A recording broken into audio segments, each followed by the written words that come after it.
para ba sa'yo katanggap-tanggap yung compromise sa'yo na gusto nila na parang basta wag lang sa same branch of government magkakaroon ng pare-parehong apelido? Una, long overdue na to. Sa ating fundamental law, 87 Constitution, malinaw naman yung provision sa anti-dynasty. Malinaw naman doon sa nag-frame sa Constitution na malaki sa problema ng ating political system ay mga dynasties, mga warlords. At ito ay related sa corruption. Yeah. Ngayon, fast forward, meron tayong unprecedented situation na unprecedented ang corruption. Not only in the hundreds of millions, not only in the hundreds of billions, but even trillions. No? So yung outrage is also unprecedented. Kaya because of that, malinaw naman na ang corruption ay linked sa mga dynasties.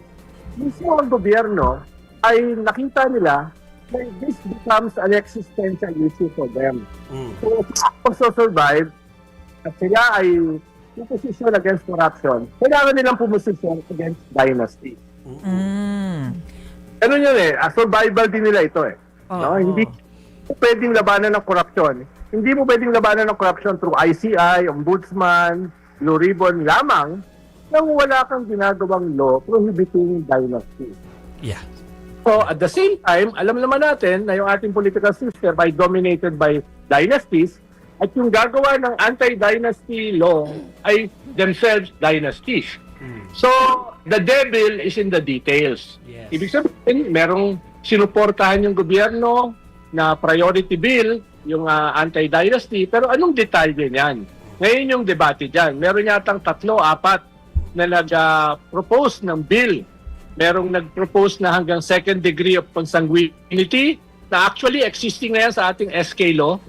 May nag-propose hanggang 4th degree of consanguinity. Ibig sabihin, pati mga pinsan bawal. Ngayon, may modification.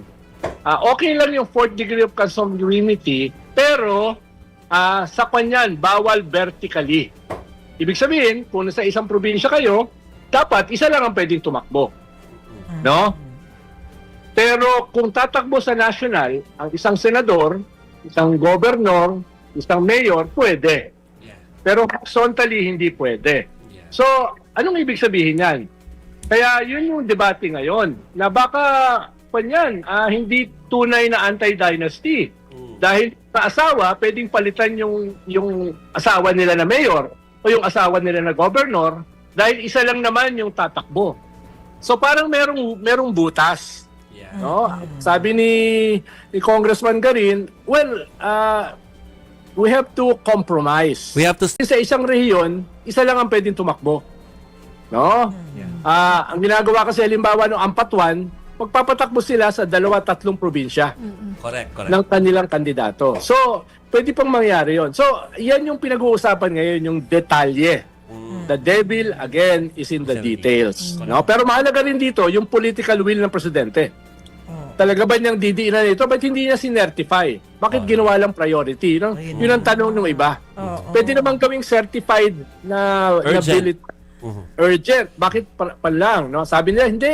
Ang certified urgent, pag pa lang, may calamity, etc. Hindi Yung Maharlika Bill, certified yun Oo.